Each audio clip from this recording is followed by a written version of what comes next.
don't need transcriptions. Right. Okay then. So thank you for joining. We shall be hopefully getting some other colleagues in, but let me share my screen.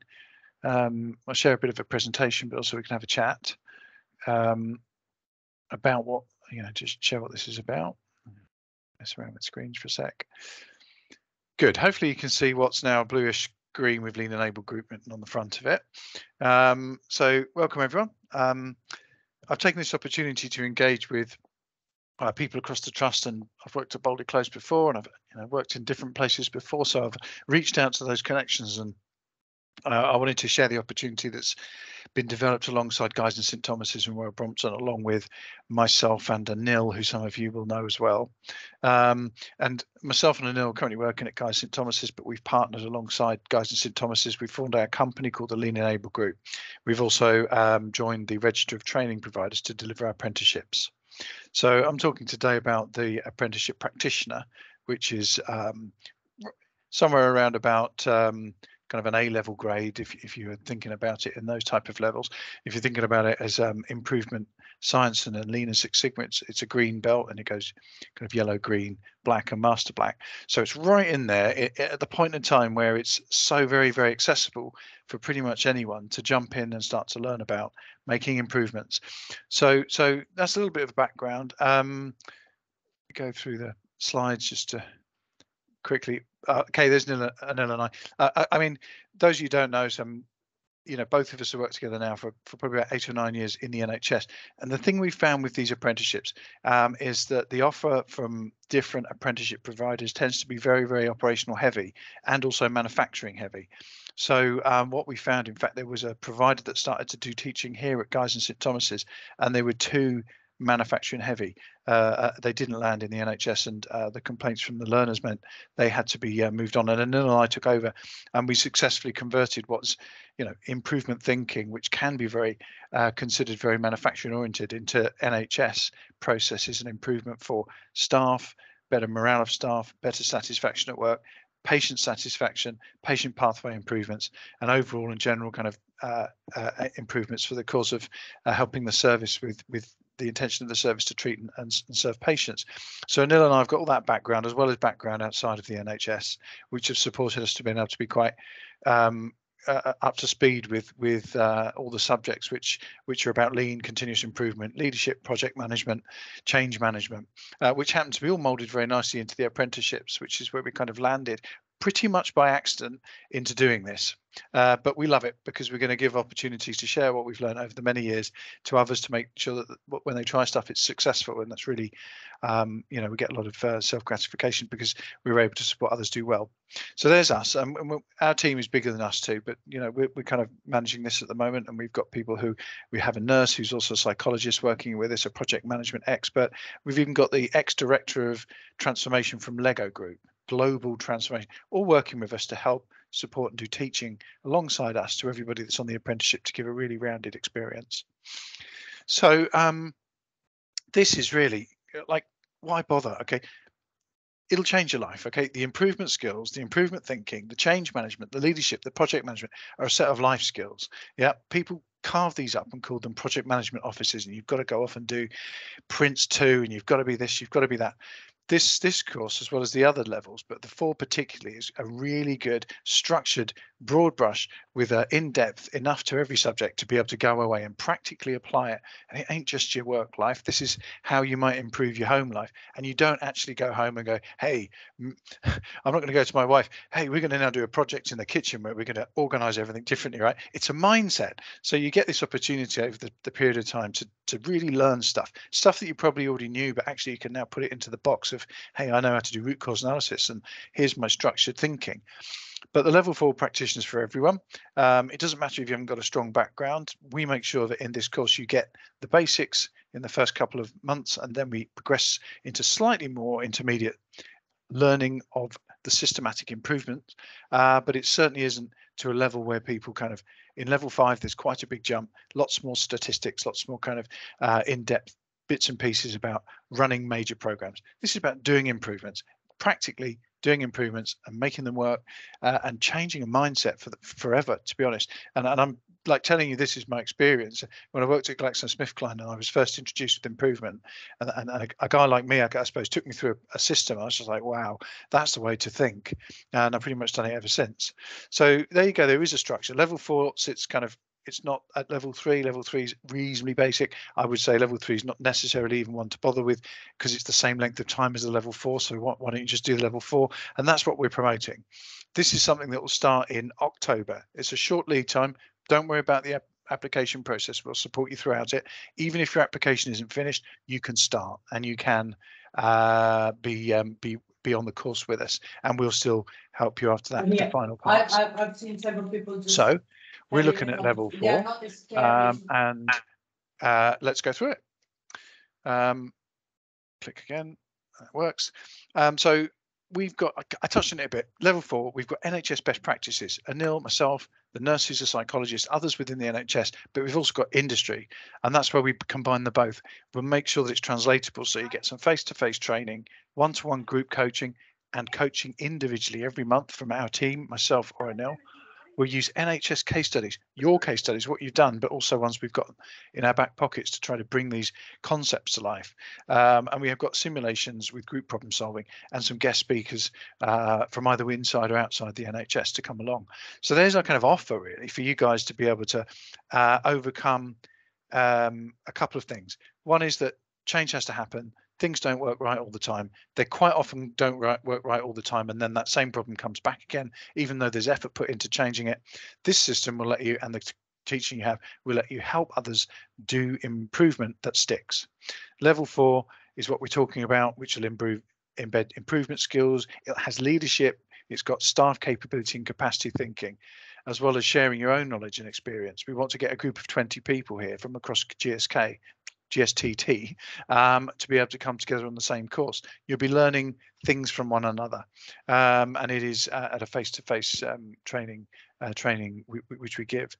So we're passionate that the outcomes are really that you've got a brand new network of people, you've got far more confidence in using improvement skills. You know that it's going to be more successful because you've tried it with our support throughout.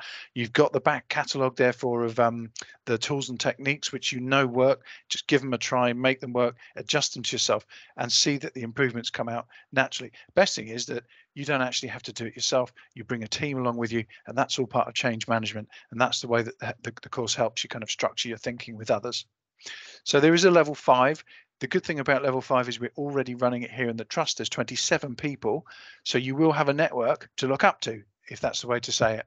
You'll have a network of people currently doing level 5. I would like to make sure that you've got links into those people, so you've kind of got a buddy, and that buddy is already halfway through a level 5 course, and you've got someone then to kind of act as a bit of a course mentor, if you like.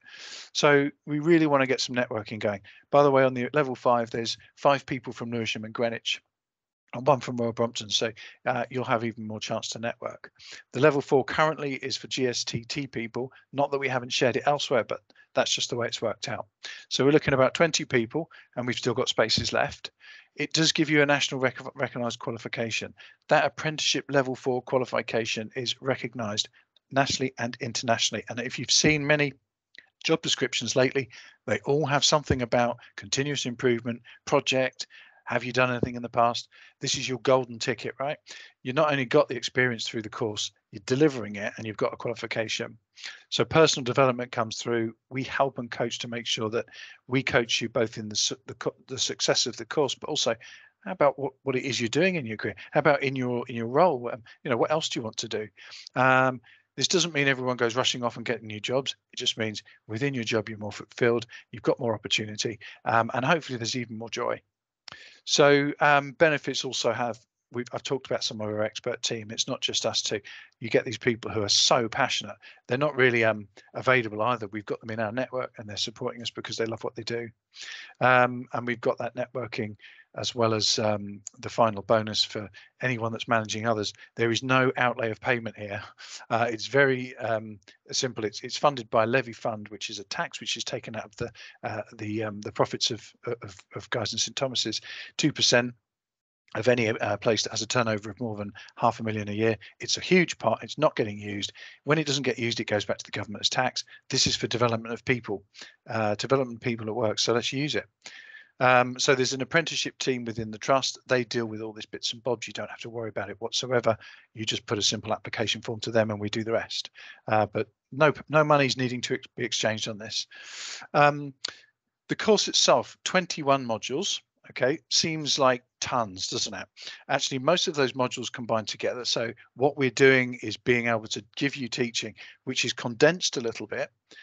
So the whole course is 12 months, but the teaching elements where you come and attend the training are squashed into the first 6.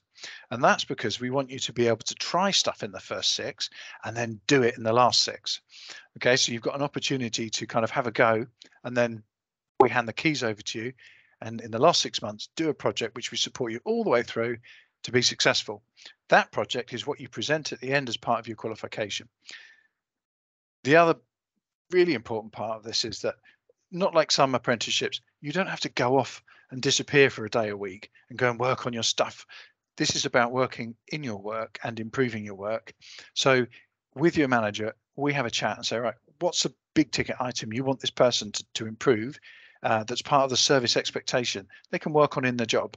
Now, you might have to give them time to do it, but they're not leaving your workspace. They're not leaving the service. They're actually improving the service and they're doing their work, and they're here working on the job and utilizing the skills.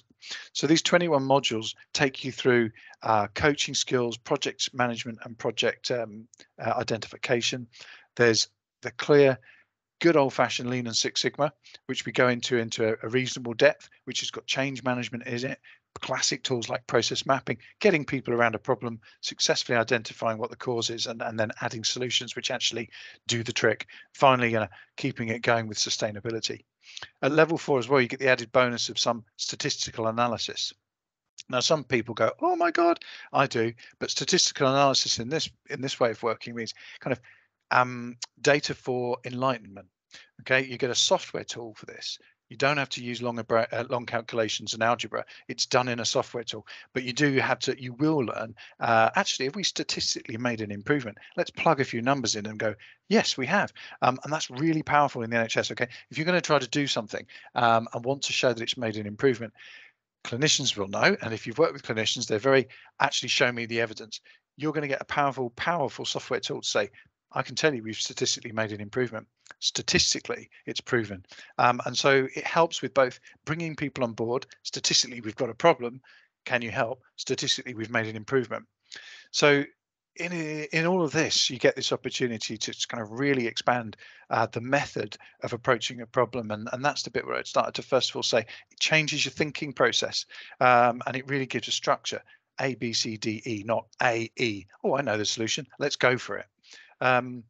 Which is your typical kind of response, and it's nothing, people do that, it's automatic, but let's see if we can change it. So we've got all these things which come in your level 4, but it's 21 modules. So you get those modules of learning which come in the form of 1 or 2 days training per month in the first 6 months. I'll show you an overview of that in a sec. So whilst it says 21, it doesn't mean you're sat in the classroom for 21 days. Okay, we've done this in about 11.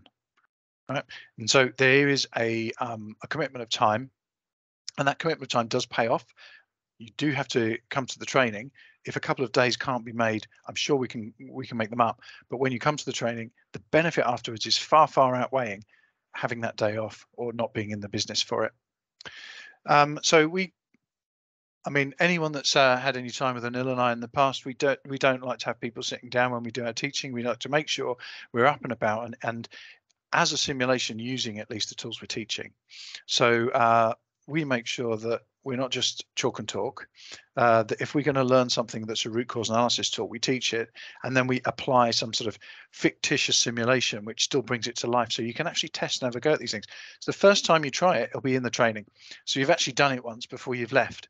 Then you do it really in the business, which is kind of your first go in the business, and that's in the first 6 months. Then we help you really apply it to an improvement, which will be your second, third time by the time you get to there. You'll already be quite well established in how to use things and how they work. So we love it because we put our energy and passion into it. We really enjoy delivering. We really enjoy supporting and coaching others, and it's the best part of it, really. So from us, I won't go through all of this. The improvement practitioner is for anyone who wants to make improvement. anyone that wants to make improvement. I wouldn't exclude anyone out of being able to jump onto a level 4. There is a level 3, and I mentioned before, the difference between level 3 and level 4 is negligible, and therefore we start with level 4 because I think people deserve to have that much input rather than starting on a lower level. 5 is different. We're not talking about 5. People might need a bit more experience for that, but here you've got responsibility for people or a process. When you talk about responsibility, everyone's got responsibility. In my work, I have responsibility to do the work and improve the work. It does not have to be some grandiose thing. It's about making change and making improvement that's sustainable and statistically improved. Plenty of things to do. We can find anything in any role, I guarantee it. But you're going to get this opportunity to learn a structured problem-solving routine, which is actually internationally recognized. Lean and Six Sigma is nothing new. It's been around for a long, long time, relatively new in the NHS, but there is a structure to it. And that's typically where people mess up when they haven't been trained. They'll jump to a solution, put something in place, and it's not quite right. So we'll help you get to that point where continuously you can do your improvements that pretty much hit the target. So change management and leadership skills. This is about also you working together in your groups, learning how leadership works, learning how it feels. What does it take to be situational leader? Actually, someone's unhappy. I'm not going to start being a director, but actually something's gone wrong, and we need to make a thing happen now. So I can be more directive in this situation. It's okay to change. We'll explore that stuff. We'll explore your own personal profiles using a thing called I3. So you get it very personalized, but also you have the chance to chat with your colleagues. So actually, how do we tackle this situation if it came up? So the practitioner there is a really comprehensive and just under intermediate course, accessible to everybody. You can take your learning as far as you like, though. If we were taking a subject on situational leadership style, and you hear it in the teaching and you use it, nothing's stopping you majoring on that. Go and getting books on it and learning a bit more. But it's about that catalyst of where you find most interesting and taking it further as you like. There is commitments on both sides, so it's good to hear. I hope that learners, you've got to come to the sessions. That we'll set you up with a system on our learning platform called Bud, which maps out your entire teaching for you, and that's where you kind of keep your evidence and upload the things you've done. So we set you up for success. All you've got to do is come along, and we can help you from there. Your manager is also going to be part of your application. Okay, they don't have to spend any money. They will have to think, okay, my individual's now got a significant development opportunity, and it's about improvement. So where can I best use that improvement opportunity in the business? There's stuff we need to improve. Let's go for it, and they'll be able to support you. So we'll have mentoring meetings with you. We'll also invite your manager to attend those a few times a year. But it's a collegiate. It's you, it's us, and it's your manager working together to make sure that you get the best from the learning experience. Plus, you get to actually use it. So when we talk about the end-to-end process, I want to just go through this with you. You get your application, you get that going. There's an onboarding process. The first day is in October. I'll share that in a minute. It doesn't matter if you haven't quite finished, or can someone do it? It doesn't matter if you haven't quite finished the onboarding process. Okay, the internal application form, when you first look at it, might go eek. I can help you fill that out. It's not that bad, but when you look at it first, oh my goodness, boxes, I'm supposed to put text in. Anyway, we can help you with that, but don't worry. The first course, the first day starts in October, and there's 2 days in October, 2 days in November. We have December off. We like a bit of Christmas time off, and then we start back in January, February, and March. After that, no further training except for one in June. I'll go over it with you in a minute. So get on board, do the course. There's a gateway review, which just says you've done your project and all the stuff. We have an endpoint assessor, which is separate from us. It's a different organization. Okay, this is Ofsted. We are Ofsted regulated. So this is a school. So we can't assess our own pupils. So we have a separate endpoint assessing organization who are amazing, and they are with you from the beginning. Anyway, we hand over to them. They will do a multi-choice exam. Don't worry about that. It's a multi-choice, reasonably simple exam. The biggest thing that they want to hear and see about is your project. So you'll do a presentation about the project of improvement you've made, and you'll have a discussion. By that time, you'll be fluent in all the stuff you need to know and see and say. That'll give you a result, pass, merit or distinction, and your level 4 accreditation. And we'd like to have some nice apprenticeship graduation. Like I say, this is all GSTT, this cohort. So let's go out and have a big knees up somewhere with lots of people coming to see what you've done. So there's the end-to-end. It's a 12-month. The first 6 months of teaching, then you've got 6 months we help and make sure you've got time to do a project. You will do, it'll be your normal day of work, it'll be what you do all day, just with let's make improvement alongside it. Then we get some presentation outcome, which we will support you with all the necessary material to be able to write your presentation in the format required. So there you go, end to end. We've got, I can click back on. Even more. So yeah, we like to hear from the people that are in our training, and thanks for the training. I mean, a couple of people on the level 5 have already increased their roles, and they've taken on additional roles which involve QI, and they wouldn't have even considered that. They told me unless they'd had the backup of some of the training that they'd had. So we've got some next step actions which are important. Okay, you've got the opportunity to be on this.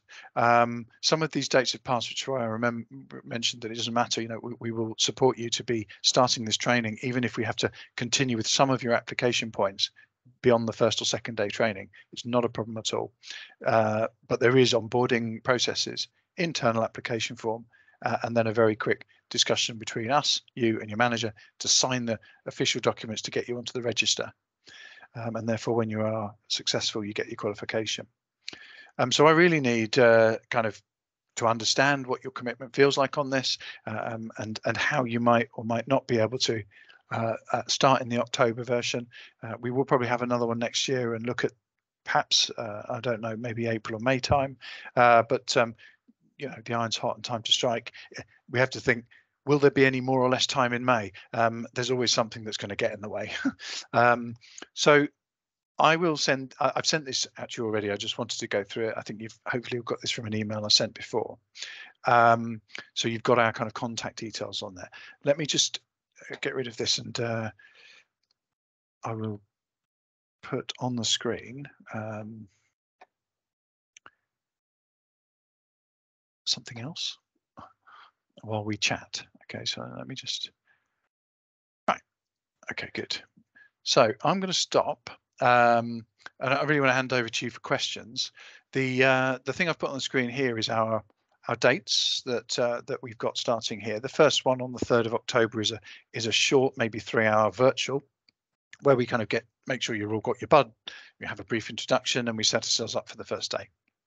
And then we've got one in October only, which is a full day, and then it goes into November, and then into January and February and March, with a final single in April, and another one over in July. It's important part of the statistics stuff, which is actually less important for the project, but you need to know it. We've put it towards the end, so it's fresh in your mind when you come to the end bit. We've chosen to move the days apart from one another because 2 days a month gets you your teaching quickly, but my assumption was if I put 2 days next to each other, it probably is harder to achieve to leave to attend than it is a day with 2 weeks in the between it and a second day.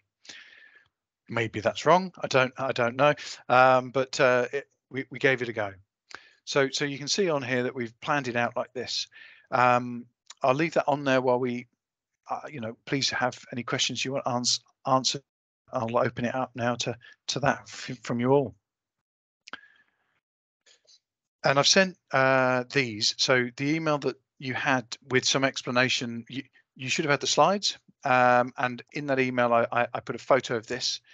You also got the application form, and you've got an application form someone else already filled out. So I gave it as an example just so you can see the type of things people write. The application form is not something to be overly worried about. It's the internal process to make sure people basically have been agreed by their manager they can have it, and they've kind of thought about why they want to be on the course. Anyway, I shall definitely stop now. What questions do you have? Anyone?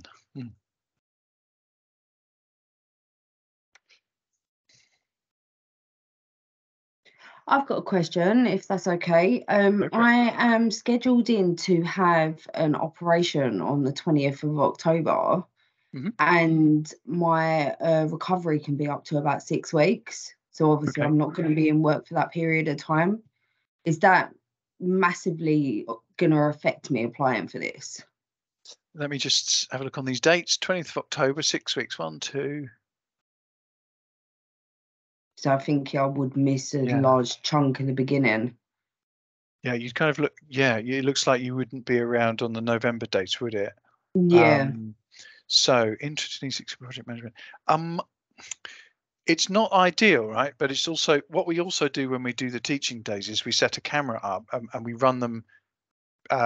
So what you could do if you were well enough is to actually join remotely to hear and follow along.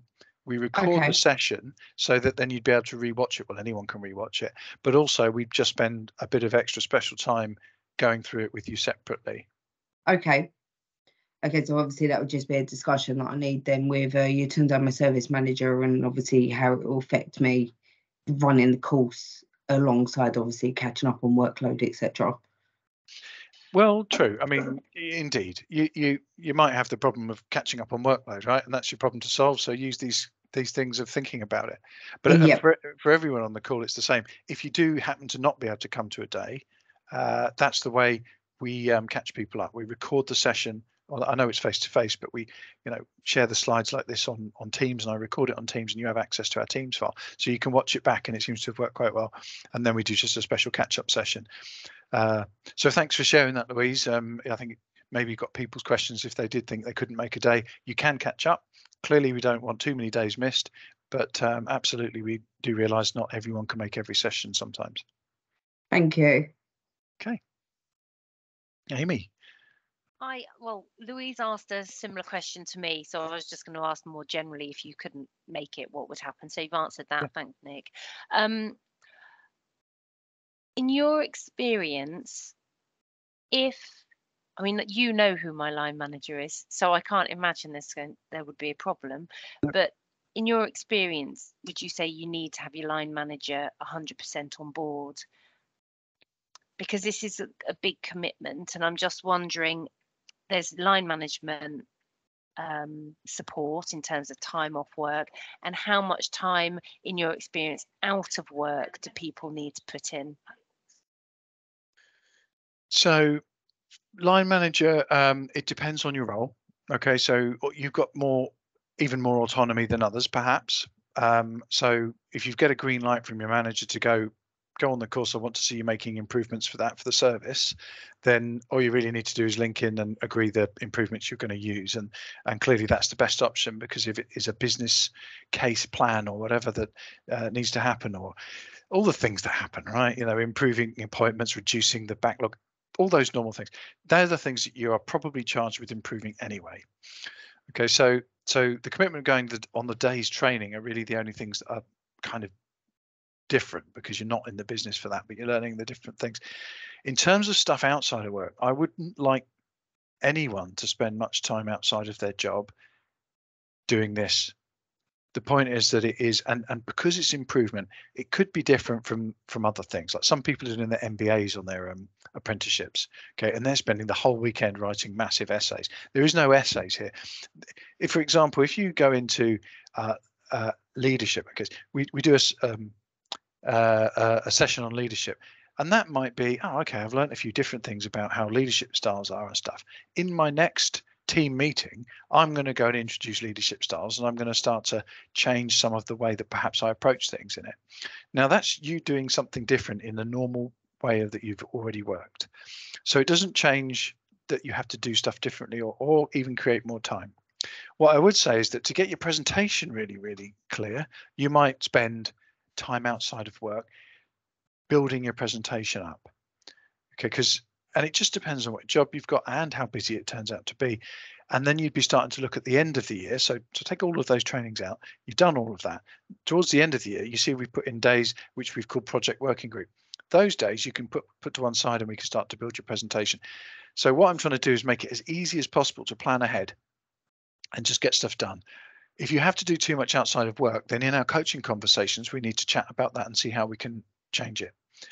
Because anyone that's spending hours and hours and hours outside of their work doing this, I'm sure there's some adjustment that can be made to help put it back into work time. But part of your commitment, part of the manager's commitment, is to say, I do give opportunity for my my staff to be able to do this in their work, in which case, please go and fix our DNA rate. I'll give you 3 hours each week or every other week to work on that specific project. And then you know, time box your time accordingly.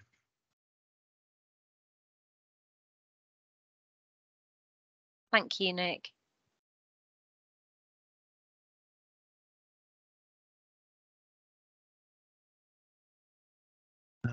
So Emily, welcome. Thank you for joining. I know you are in the ISM, Evelina nursing team, aren't you? Yes, hi. Yes, I'm in the Evelina nursing team. Fantastic to have you. Thanks for joining on this. And welcome, because you might be the pioneer for your nursing colleagues at Evelina here. I know there is a will from Janet Powell to be able to kind of offer this and get some improvement, so capability in there.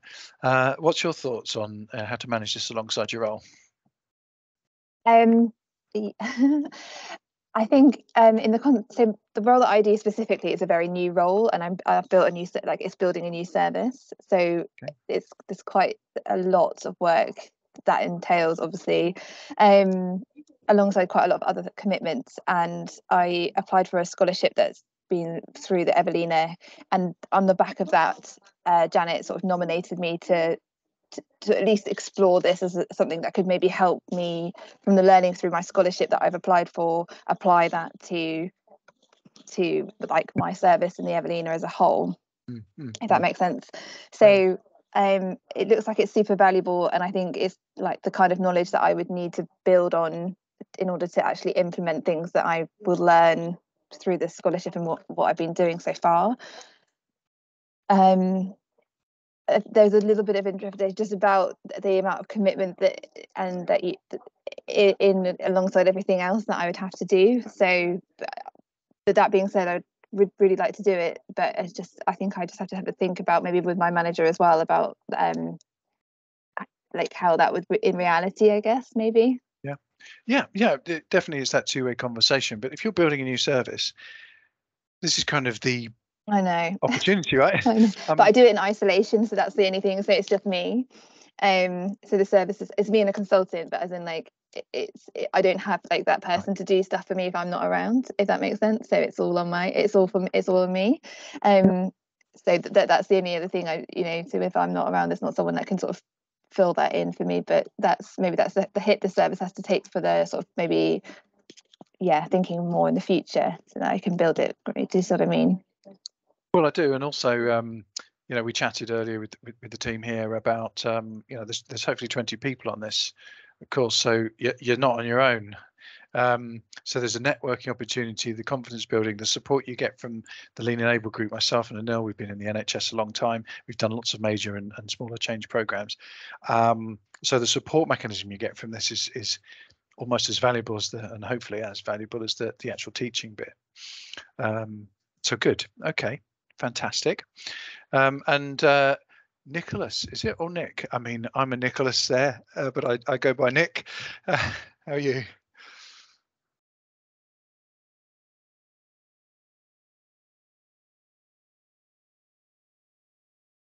Right. Other side. That's it. There we go. Hiya. Working? It is. I can hear you. Yep. That's great.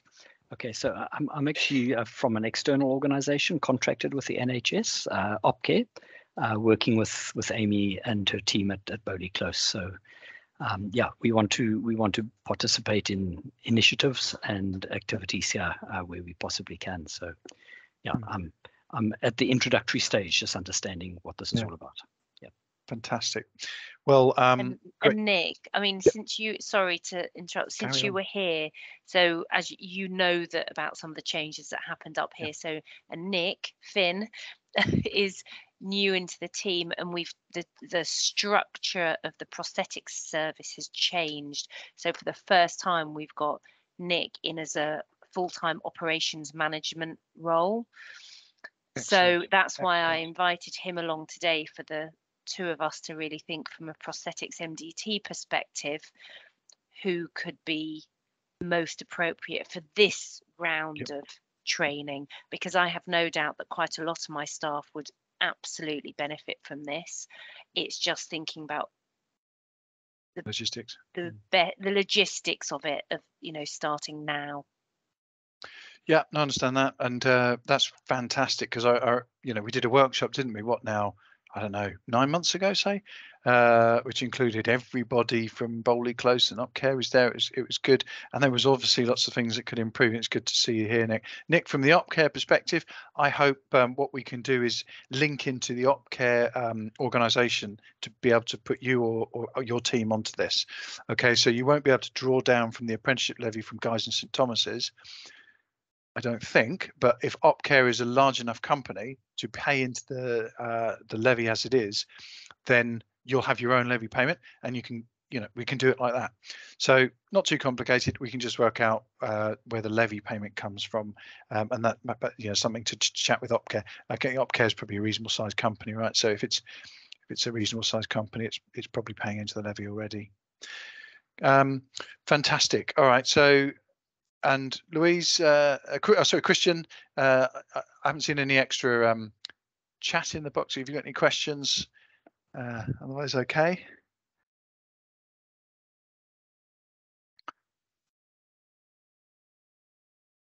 Okay. I'm going to just stop the recording now.